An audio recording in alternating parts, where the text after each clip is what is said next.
आज इस वीडियो में हम सेकंड मैरिज के बारे में बात करेंगे। सेकंड मैरिज को हम कुंडली में किस प्रकार से देख सकते हैं, किस प्रकार से हम पता लगा सकते हैं कि किसी व्यक्ति की कुंडली में सेकंड मैरिज का योग कितना प्रबल है, किस तरह से हम उसको एनालाइज करके सटीक आकलन करके ये बता सकते हैं कि व्यक्ति की सेकंड मैरिज होगी या नहीं होगी, होगी तो किस प्रकार की होगी, किन कारणों की वजह से ये सेकंड मैरिज होगी। इन सभी विषयों के बारे में आज हम डिटेलिंग करेंगे। परंतु इससे पहले कि हम विषय को आगे बढ़ाएं, आप चैनल को सब्सक्राइब करके बेल आइकन का बटन हिट कर दीजिए ताकि आने वाले हर वीडियोस की नोटिफिकेशन आपको समय पर मिलती रहे, क्योंकि इस चैनल पर ज्योतिष से संबंधित वीडियो मैं आपके लिए लगातार अपलोड करते रहता हूं। और आप में से कोई भी किसी भी समस्या पर मुझसे कोई कंसल्टेंसी लेना चाहे या फिर मुझसे ज्योतिष सीखना चाहे तो आप नीचे दिए हुए नंबरों पर मुझे डायरेक्ट कॉल कर सकते हैं या फिर व्हाट्सएप मैसेज कर सकते हैं। अब आते हैं हम आज के इस विषय की ओर और ये जानने और समझने का प्रयास करते हैं कि सेकंड मैरिज को हम बर्थ चार्ट में किस प्रकार से देख सकते हैं। हम यहाँ बात कर रहे हैं सेकंड मैरिज की, और सेकंड मैरिज की जब बात आती है तो ड्यूअल साइन का महत्व काफ़ी ज़्यादा बढ़ जाता है, क्योंकि ड्यूअल साइन यानी कि द्विस्वभाव राशियाँ, और द्विस्वभाव का मतलब होता है दोहरा चरित्र।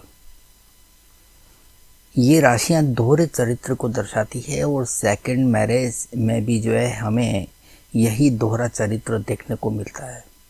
तो इस लिहाज से ये ड्यूअल साइन जो है सेकंड मैरिज के लिहाज से काफ़ी महत्वपूर्ण होते हैं। 3, 6, 9 और 12 ये जो 4 राशियाँ होती है इन्हें हम ड्यूअल साइन कहते हैं। 3 यानी कि मिथुन राशि, 6 यानी कन्या, 9 यानी कि धनु राशि और 9 यानी कि मीन राशि। ये जो 4 राशियाँ होती है इनके साइन लॉर्ड का भी अपना एक महत्व होता है सेकंड मैरिज के हिसाब से। मिथुन और कन्या इन 2 राशियों के राशि स्वामी जो होता है वो होता है बुध यानी कि मरकरी, और धनु और मीन ये जो 2 राशियाँ होती है इनका राशि स्वामी होता है बृहस्पति यानी कि जुपिटर। तो यहाँ पर ड्यूअल साइन और फिर इन ड्यूअल साइन के जो साइन लॉर्ड होते हैं इनका महत्व इस सेकंड मैरिज के लिहाज से सबसे ज़्यादा होता है। और इसको हम कैसे इस्तेमाल कर सकते हैं, कैसे इनका हम आकलन कर सकते हैं, ये आगे हम उदाहरण के द्वारा समझने का प्रयास करेंगे। जब भी बात शादी की आती है, चाहे वो सेकंड हो या फर्स्ट हो या थर्ड हो, वीनस का रोल हमेशा जो है उसके अंदर रहता ही रहता है, चाहे वो मेल चार्ट हो चाहे फीमेल चार्ट हो। मेल चार्ट में तो वीनस को जो है शादी का कारक ग्रह माना जाता है, परंतु इसका मतलब ये कतई नहीं है कि वीनस का रोल फीमेल चार्ट के अंदर नहीं रहता है, क्योंकि प्रेम, प्रणय, रोमांस ये दोनों के लिए ही महत्वपूर्ण होता है। काम सुख, सैया सुख, अपोजिट सेक्स, ये जो वीनस के कारकत्व है ये दोनों के ऊपर लागू होते हैं। इसलिए मैरिज के लिहाज से वीनस का रोल सबसे ज़्यादा महत्वपूर्ण होता है। अब हम बात करते हैं राहु की। राहु एक ऐसा ग्रह है जो किसी भी चीज़ को जो है कई गुना बढ़ाकर पेश करता है। जब यही राहु ड्यूअल साइन के अंदर आता है तो वो ड्यूअल साइन का जो दोहरा चरित्र है उसको कई गुना ये बढ़ा देता है। और राहु की एक सबसे बड़ी खूबी होती है कि वो जिस ग्रह के साथ में होता है, जिस राशि में होता है, उसके गुण धर्मों को बड़ी अच्छी तरीके से अपना के उन्हें काफ़ी एक्सेलरेट कर देता है। और ये जो राहु है वो किसी भी जो है बाउंड्रीज़ को नहीं मानता, किसी भी मर्यादा को नहीं मानता, किसी रीति रिवाज या परंपरा को नहीं मानता। ये वही करता है जो इसे अच्छा लगता है। तो इस लिहाज से जो है सेकंड मैरिज के केस में भी ये राहु बहुत महत्वपूर्ण रोल अदा करता है, जिसे हम आगे समझेंगे। और जब बात मैरिज की हो रही हो तो फिर वो फर्स्ट मैरिज हो या सेकंड मैरिज, जो मैरिज का जो प्राइम हाउस होता है वो सेवेंथ हाउस होता है। इस सेवेंथ हाउस के द्वारा हम किसी भी मैरिज का आकलन कर सकते हैं और सेकंड मैरिज के लिहाज से भी हम यहीं से शुरुआत करेंगे। यहाँ आप देख पा रहे हैं कि मैरिज का जो प्राइम हाउस होता है सेवेंथ हाउस, यहाँ पर सेवेंथ हाउस के अंदर यहाँ पर एक ड्यूअल साइन हमें दिखाई दे रहा है। इसका अर्थ ये हुआ कि इस नेटिव की कहीं न कहीं सेकंड मैरिज हो सकती है। क्यों? क्योंकि सेवेंथ हाउस जो होता है वो मैरिज का प्राइम हाउस होता है और इससे हम मैरिज से जुड़ी हुई सभी बातों को देखते हैं, वैवाहिक जीवन को देखते हैं, काम सुख को देखते हैं, अपोजिट सेक्स को देखते हैं। तो यहाँ पर हमें ड्युअलिटी देखने को मिल रही है, दोहरा चरित्र देखने को मिल रहा है। इसका मतलब यहाँ व्यक्ति की जो है एक से अधिक शादी हो सकती है। अब यहाँ पर हमने इसमें एक कंडीशन और जोड़ दी कि यहाँ हमने साइन ड्यूअल साइन लॉर्ड को भी यहाँ बिठा दिया, मरकरी यानी बुध। तो यहाँ पर इस सातवें घर के अंदर ड्युअलिटी और ज़्यादा बढ़ गई। पहले तो यहाँ पर हमारे पास सिर्फ एक ड्यूअल साइन था, द्विस्वभाव राशि। अब यहाँ पर हमें एक और जो है ड्यूअल साइन लॉर्ड भी मिल गया। तो यहाँ पर ये जो सेकंड मैरिज की संभावना है और ज़्यादा प्रबल हो गई। अब हमने क्या किया, इसमें हमने एक कंडीशन और अप्लाई कर दी। यहाँ एक शादी का जो कारक ग्रह होता है वीनस, उनको हमने यहाँ बिठा दिया। तो यहाँ पर जो है एक इसमें एक स्टेप और आगे बढ़ गया और ये जो सेकंड मैरिज की संभावना है और ज़्यादा तीव्र हो गई, क्योंकि शुक्र जो है शादी का कारक ग्रह होता है, वैवाहिक जीवन का कारक होता है, अपोजिट सेक्स का कारक होता है और प्रेम प्रणय और रोमांस का कारक होता है। तो यहाँ पर इस शुक्र को माहौल कैसा मिला है, एक तो ड्यूअल साइन मिला है और साथ ही साथ एक ऐसा ग्रह मिला है जो ड्यूअल साइन लॉर्ड है। तो यहाँ पर इस राशि को जो वातावरण मिला है, ये वातावरण को बढ़ाने का काम किया इस बुध ने। और यहाँ पर जो ये वातावरण के अंदर जो शुक्र बैठा है, यहाँ पर इसके अंदर एक दोहरा चरित्र उत्पन्न हो रहा है, इसलिए सेकंड मैरिज की तरफ बढ़ता हुआ चार्ट हमें दिखाई दे रहा है। और अगर हमने यहाँ पर एक और ग्रह या राहु को बिठा दिया, तो राहु के बारे में हमें पता है कि वो जिस राशि के अंदर बैठता है उस राशि के गुण धर्म को अपना लेता है। यानी कि यहाँ पर ड्युअलिटी जो है ये राहु अपना चुका है। और राहु की एक सबसे बड़ी खासियत होती है कि वो जिस जगह पे बैठता है उस जगह के गुण धर्मों को, उस ग्रह के गुण धर्मों को अपना कर उन्हें कई गुना जो है बढ़ा कर पेश करता है। तो यहाँ पर राहु मैरिज से जुड़े हुए हाउस के अंदर बैठा हुआ है, मैरिज से जुड़े हुए ग्रह के साथ में बैठा हुआ है और जो है ड्युअलिटी दिखाने वाले ड्यूअल साइन और मरकरी के साथ में बैठा हुआ है। तो यहाँ पर दोहरा चरित्र भी जो है काफ़ी बढ़ाकर जो है ये राहु पेश कर रहा है। और जो ये सातवें घर के जो कारकत्व है, शुक्र के कारकत्व है, इन्हें भी जो है ये बढ़ाकर पेश कर रहा है। इसका मतलब इस व्यक्ति की जो है सेकंड मैरिज होने की प्रबल से प्रबल संभावनाएं हमें दिखाई दे रही है। ये तो हुआ आपके 7th हाउस के बारे में। अब हमें 7th लॉर्ड के बारे में भी जान लेना चाहिए, क्योंकि जब मैरिज की बात करते हैं तो 7th लॉर्ड का भी महत्व उतना ही है जितना कि 7th हाउस का होता है। तो यहाँ पर आप देख रहे हैं कि 7th हाउस के अंदर मेष राशि दिखाई दे रही है। तो 7th हाउस का लॉर्ड हुआ मार्स, तो मंगल, यानी कि ये जो मंगल है, अब आप देख रहे हैं कुंडली के 12वें घर में बैठा हुआ है। और यहाँ पर राशि कौन सी मिली है? कन्या राशि, जो कि एक ड्वेल साइन है। तो यहाँ पर 7वें घर के अधिपति मंगल को एक ऐसा वातावरण मिला है जहाँ पर दोहरा चरित्र है, यानी कि ड्वेल साइन। ड्वेल साइन का मतलब है कि इस व्यक्ति की जो है सेकंड मैरिज होने की संभावनाएं जो है बड़ी हुई दिखाई दे रही है। अब इसके अंदर एक और प्लेनेट जो ड्वेल साइन लॉर्ड है, जुपिटर, इसको भी हमने अगर साथ में बैठा दिया तो ये संभावना जो है और ज़्यादा तीव्र हो जाती है। और इसके अंदर हमने अगर राहु को भी और ऐड कर दिया तो इसका मतलब ये जो व्यक्ति है इसकी सेकंड मैरिज होने की प्रबल से प्रबल संभावनाएं जो है बनती हुई नज़र आ रही है। तो इस प्रकार से आपने देखा कि ड्वेल साइन का होने का एक अपना असर होता है। उसको अगर यहाँ पर ड्वेल साइन लॉर्ड का भी कहीं ना कहीं सपोर्ट मिल जाए तो वो संभावना और तीव्र हो जाती है।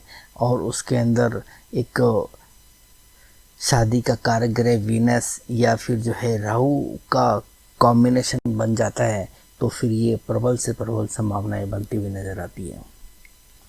अब हमें शादी के कारक ग्रह वीनस के कॉम्बिनेशन को भी समझ लेना चाहिए। जैसा कि आप इस बर्थ चार्ट में देख रहे हैं, वीनस इस बर्थ चार्ट के अंदर 9वें घर के अंदर बैठा हुआ है। और यहाँ पर ड्यूअल साइन भी हमें दिखाई दे रहा है, यानी कि एक ऐसे वातावरण में वीनस बैठा हुआ है जहाँ पर दोहरा चरित्र है। और इस दोहरे चरित्र को और बढ़ावा मिला है इस बुध की वजह से, जो कि एक ड्यूअल साइन लॉर्ड है। और साथ में अब हम देख रहे हैं कि इसके अंदर एक और ग्रह राहु भी बैठा हुआ है, जो इसकी पुष्टि कर रहा है कि इस नेटिव की जो है सेकंड मैरिज होने की प्रबल संभावनाएं हमें दिखाई दे रही है। ये तो हुई आपकी जो है ड्यूअल साइन की बात। अब अगर हम ड्यूअल साइन लॉर्ड की बात करें, जो होता है मरकरी और जुपिटर, ये कुंडली के अंदर कहीं भी किसी भी भाव में बैठ जाए और साथ में आपका जो है या तो 7th लॉर्ड बैठ जाए या फिर जो है आपका जो है शुक्र बैठ जाए, तो इसके अंदर भी जो है सेकंड मैरिज की संभावनाएं बहुत प्रबल हो जाती हैं। जैसा कि आप इस बर्थ चार्ट में देख रहे हैं कि 7th हाउस के अंदर तुला राशि है। तो 7th लॉर्ड कौन हुआ? वीनस। यहाँ पर वीनस बैठा हुआ है, जो कि एक मैरिज का सिग्निफिकेटर भी है। और साथ में एक ड्यूअल साइन लॉर्ड बुध भी बैठा हुआ है। तो यहाँ पर शुक्र को वातावरण कैसा मिला? शुक्र यानी कि मैरिज, और उसको वातावरण कैसा मिला? एक ड्यूअल साइन लॉर्ड के द्वारा दोहरा चरित्र देखने को मिल रहा है, यानी कि इस व्यक्ति की जो है सेकंड मैरिज होने की संभावनाएं दिख रही है। तो इस प्रकार से आप किसी भी व्यक्ति के बर्थ चार्ट के अंदर सेकंड मैरिज को देख सकते हैं ड्यूअल साइन लॉर्ड के द्वारा, ड्यूअल साइन के द्वारा, और आपके जो है राहु के द्वारा और वीनस के द्वारा। इसके अंदर आपको प्राइम हाउस को देखना है और फिर जो है 7th लॉर्ड को भी देखना है, और फिर इसके अंदर सिग्निफिकेटर वीनस को भी देखना है। तो इस प्रकार से आप किसी भी व्यक्ति की कुंडली के अंदर इस सेकंड मैरिज का आकलन कर सकते हैं।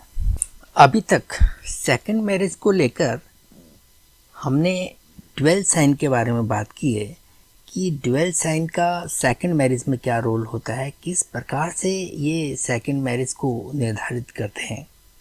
साथ ही साथ ड्यूअल साइन लॉर्ड मरकरी और जुपिटर, इनका क्या महत्व है, और कारक ग्रह शुक्र का क्या महत्व है। और राहु राहु कितना इम्पोर्टेंट है इस सेकंड मैरिज के लिहाज से, वो भी हमने इस वीडियो के माध्यम से समझने का प्रयास किया अभी तक। परंतु अब हम एक और सूत्र के द्वारा इसे समझना चाहेंगे कि सेकंड मैरिज को हम और किस प्रकार से समझ सकते हैं। इतना तो हमने जान ही लिया है कि मैरिज से संबंधित हम किसी भी विषय को अगर समझना चाहें तो हमें प्राइम हाउस की ज़रूरत पड़ती है, और मैरिज का प्राइम हाउस 7th हाउस होता है। और एक ज्योतिष का बहुत ही महत्वपूर्ण और एक जाना पहचाना सा नियम है कि किसी भी घर को समझने के लिए हमें भाव, भावेश और कारक ग्रह, इन तीनों को समझना होता है, तब हम किसी सही नतीजे पर पहुंच सकते हैं। तो हम बात कर रहे हैं मैरिज की, और मैरिज का प्राइम हाउस होता है 7th हाउस। और 7th हाउस के अंदर यदि किसी भी प्रकार के मैलेफिक प्लैनेट बैठे हों, यानी कि 2 या 2 से अधिक, तो उस मैरिज के ऊपर निश्चित रूप से जो है इनका फ़र्क पड़ना ही पड़ना है। क्योंकि ये जो मैलेफिक प्लैनेट होते हैं ये सेपरेटिव प्लैनेट होते हैं। जिस घर के अंदर ये बैठते हैं उस घर से संबंधित जितनी भी चीज़ें आती है उन चीज़ों से व्यक्ति को जो है दूर करने का काम करते हैं। इसी को हम सेपरेटिव प्लैनेट कहते हैं। और हम शादी की बात कर रहे हैं, और शादी के लिहाज से हम 7th हाउस को देख रहे हैं। और 7th हाउस में जब हमें इतने सारे मैलेफिक प्लैनेट देखने को मिलेंगे तो हम यही कहेंगे कि व्यक्ति के जीवन में शादी से संबंधित जितने भी सुख है उनको ये ग्रह दूर करने का प्रयास करेंगे, या उन सुखों से प्राप्त करने के लिए व्यक्ति को जीवन में तकलीफ़ें देंगे, संघर्ष कराएंगे। अब हम यहाँ देख रहे हैं कि इस कुंडली के अंदर 3 मैलेफिक हमें एक साथ दिखाई दे रहे हैं, शनि, मंगल और राहु। और इन 3 ग्रहों का एक साथ बैठने का मतलब है कि यहाँ 7वें घर के अंदर काफ़ी उलट पलट होने वाली है, या हम इस प्रकार से भी कह सकते हैं कि ये तोड़ फोड़ वाला जो है काम इस 7वें घर के अंदर करने वाले हैं। किस प्रकार के, वो हमें इनके नेचर के द्वारा समझ में आएगा। इनका नेचर क्या है। जहाँ तक हम शनि की बात करेंगे तो शनि विरक्ति का भाव पैदा करता है, नीरसता का भाव पैदा करता है। तो 7वें घर के अंदर मैरिज रिलेशनशिप आती है, और रिलेशनशिप के अंदर जब विरक्ति पैदा होंगी, जब बोरियत पैदा होगी, नीरसता ज़्यादा आएंगी, तो वैवाहिक जीवन का सफल होना काफ़ी मुश्किल होता है। और एक और प्लेनेट हम मंगल को देख रहे हैं, और मंगल जो है यहाँ एग्रेशन देता हुआ नज़र आता है। और मैरिज के अंदर ज़्यादा एग्रेशन की ज़रूरत पड़ती नहीं है, फिर शादी डिस्टर्ब होती है। और यहाँ मसल्स पावर का भी कारक है ये मंगल, तो इस लिहाज से भी ये काफ़ी डैमेजिंग नज़र आ रहा है। और एक और प्लेनेट राहु हमें यहाँ दिखाई दे रहा है, और राहु के बारे में हम कह सकते हैं कि ये जिस घर के अंदर बैठता है उस घर से संबंधित चीज़ों को काफ़ी बड़ा करके प्रस्तुत करता है। बात 7वें घर की कर रहे हैं, 7वें घर में मैरिज की कर रहे हैं, और मैरिज से संबंधित जितनी भी चीज़ों को अगर है उनको अगर ये एक्सेलरेट कर देगा, उन्हें जो है कई गुना बढ़ा देगा, तो व्यक्ति की डिज़ायर्स काफ़ी बढ़ जाएगी। और 7th हाउस तो वैसे भी काम त्रिकोण का भाव है, और यहाँ शादी से संबंधित डिज़ायर्स इतनी ज़्यादा बढ़ जाएंगी तो ये व्यक्ति जो है एक्स्ट्रा मैरिटल अफेयर्स की तरफ जाएगा। इसकी संभावनाएं जो है काफ़ी हद तक बढ़ी हुई नज़र आती है, क्योंकि यहाँ पर एक तरफ जो है हमें मंगल दिखाई दे रहा है, और मंगल और राहु जब दोनों साथ मिलते हैं तो मंगल के पास में फिजिकल स्ट्रेंथ आ गई, मसल्स पावर आ गया, वीर्य की ताकत आ गई। और यहाँ राहु जो इच्छाओं को बढ़ा रहा है, इच्छाओं को कहीं गुना बढ़ाकर व्यक्ति को अनैतिक कार्य की तरफ जो है धकेलने का काम करता है। तो ये व्यक्ति निश्चित रूप से जो है अनैतिक संबंधों की तरफ जाएगा। ये इस कॉम्बिनेशन को देखकर हम कह सकते हैं। तो ये मैरिज के लिहाज से एक अच्छा कॉम्बिनेशन तो हम निश्चित तौर पर नहीं कर सकते, परंतु हम श्योरिटी के साथ ये भी नहीं कह सकते कि ये व्यक्ति जो है सेकंड मैरिज करेगा ही करेगा। इसे देखने के लिए हम एक और उदाहरण के द्वारा इसे समझने का प्रयास करेंगे। अब आप यहाँ इस कुंडली के अंदर देख सकते हैं कि यही 3 मैलेफिक प्लैनेट सैटर्न, मार्स और राहु, ये आपको एक साथ नज़र आ रहे हैं 7वें घर के अंदर, जैसा कि हमने इस कुंडली के अंदर ही देखा। परंतु यहाँ आप फ़र्क क्या देख पा रहे हैं कि यहाँ पर इन ग्रहों को एक ड्वेल साइन मिला है। ये ड्वेल साइन के अंदर बैठे हुए हैं, यानी कि धनु राशि में। और धनु राशि यानी एक दोहरे चरित्र वाली राशि है, और जब इस राशि के अंदर ये नेगेटिव प्लैनेट बैठते हैं तो सेकंड मैरिज की संभावना जो है बढ़ी हुई नज़र आती है। अब इसके अंदर जो है हम एक और कंडीशन अगर जोड़ दें कि ड्वेल साइन लॉर्ड ये बृहस्पति, ये तीसरे घर के अंदर बैठकर अपनी दृष्टि इस 7वें घर को दे रहा है, 7वें घर में बैठे हुए ग्रहों को दे रहा है।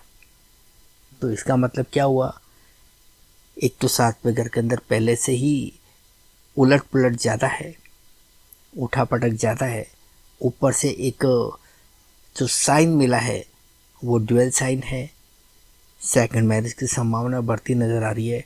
अब आप देख रहे हैं कि इस जुपिटर की दृष्टि इस कॉम्बिनेशन के ऊपर आ रही है, तो ये जो संभावना है सेकंड मैरिज की वो और ज़्यादा बढ़ी हुई नज़र आ रही है। अब मान लीजिए कि यहाँ पर एक और ग्रह बुध जो है ड्वेल साइन लॉर्ड है, ये भी अपनी 7वीं दृष्टि से जो है इस कॉम्बिनेशन को देख रहा है, तो ये संभावनाएं जो है और ज़्यादा तीव्र होंगी। और आप देख पा रहे हैं कि ये मरकरी जो है खुद एक ड्वेल साइन के अंदर ही बैठा हुआ है और लगन के अंदर बैठा हुआ है, तो ये जो इम्पैक्ट है इस कॉम्बिनेशन पर पड़ेगा, ये इतना बताने के लिए काफ़ी है कि ये व्यक्ति जो है सेकंड मैरिज की तरफ निश्चित तौर पर जाएगा, ऐसा हम इस कुंडली को देखकर कह सकते हैं। ये तो हुई आपके 7th हाउस की बात। और जब हम मैरिज को देखते हैं तो 7th लॉर्ड को भी देखना उतना ज़रूरी होता है और कारक ग्रह को भी देखना ज़रूरी होता है। तो अब हम बात करेंगे 7th लॉर्ड की। आप इस बर्थ चार्ट में देख सकते हैं कि 7th लॉर्ड यहाँ पर बनता है मार्स, और यहाँ पर मार्स बैठा है कुंडली के 12वें घर के अंदर। यहाँ मार्स अगर अकेला 12वें घर के अंदर बैठता तो हमें उतनी आपत्ति नहीं थी, क्योंकि एक मैरिड लाइफ के अंदर फिज़िकल रिलेशनशिप का एक अपना इम्पोर्टेंस होता है, और 7वें घर का अधिपति यदि 12वें घर के अंदर बैठता है तो हम इसे फिज़िकल रिलेशनशिप से जोड़कर देखते और कहते हैं कि ये मैरिज के लिहाज से जो है एक अच्छा कॉम्बिनेशन हो सकता है। परंतु यहाँ पर आप देख रहे हैं कि ये मंगल जो है अकेला नहीं है, इसके साथ में दो मेलेफिक और साथ में बैठे हुए हैं, यानी कि शनि, मंगल, राहु, इन तीनों का एक कॉम्बिनेशन हमें दिखाई दे रहा है। तो 7th लॉर्ड के साथ में जब इतना नेगेटिव इन्फ्लुएंस आ जाता है तो वो कहीं ना कहीं जो है डिस्टर्ब होगा ही होगा, ऐसा हम निश्चित तौर पर कह सकते हैं।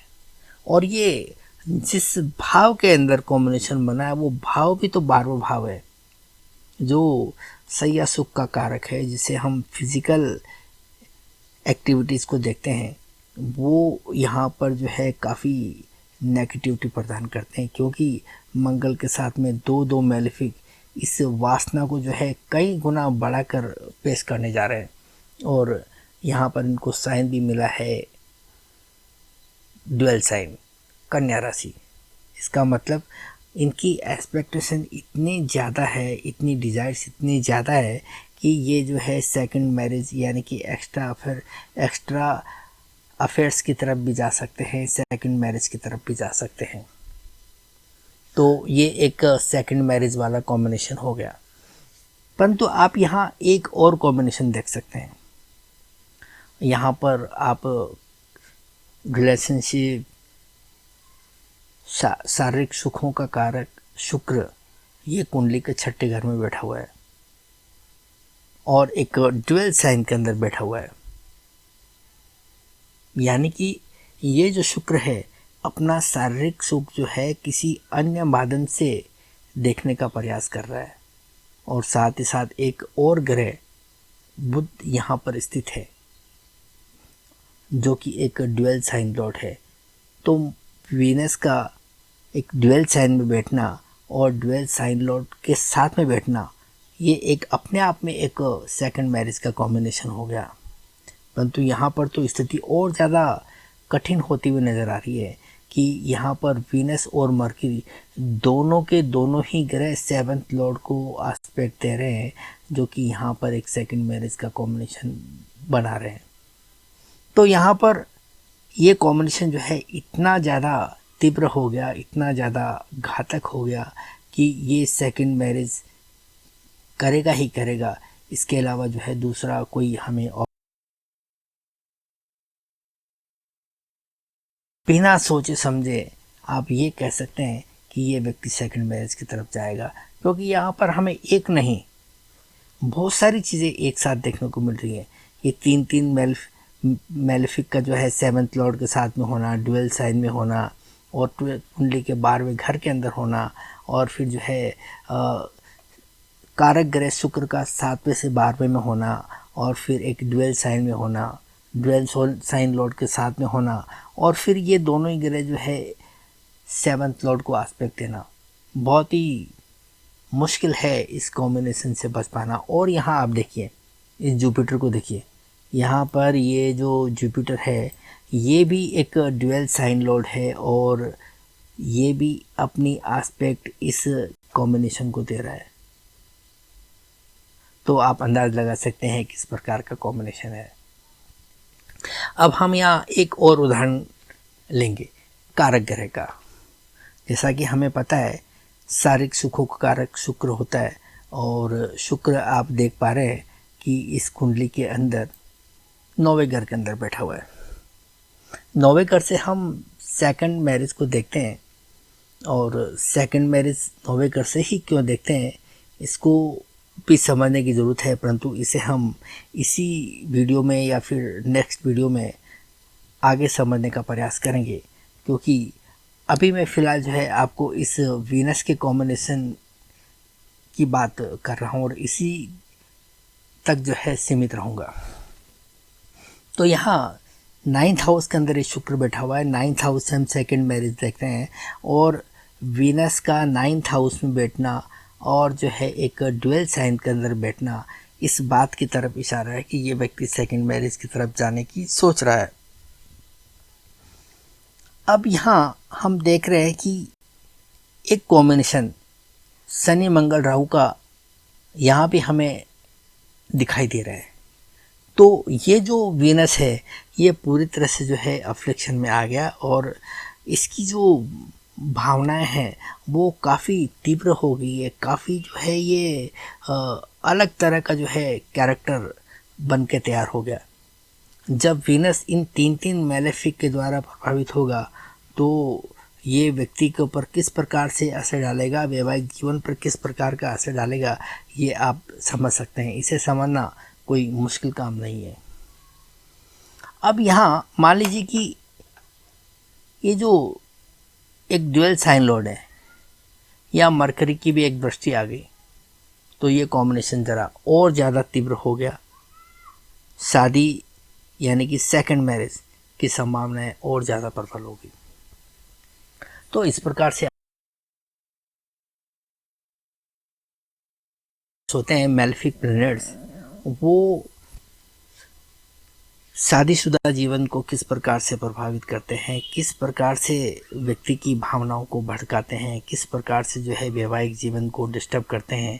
और जब उन्हें ड्यूअल साइन का सपोर्ट मिल जाए या फिर जो है ड्यूअल साइन लॉर्ड का सपोर्ट मिल जाए तो किस प्रकार से इस प्रकार का कॉम्बिनेशन सेकंड मैरिज को दर्शाते हुए नज़र आता है, ये हमने समझने का प्रयास किया। तो ये थी कुछ तकनीक्स जिनकी सहायता से हम सेकंड मैरिज से जुड़े हुए प्रश्नों का हल ढूंढ सकते हैं और ये काफ़ी सरल भी है और सटीक भी है। इनका इस्तेमाल करके आप सही नतीजे पर पहुंच सकते हैं, किसी भी बार चार्ट का ठीक तरीके से आकलन कर सकते हैं।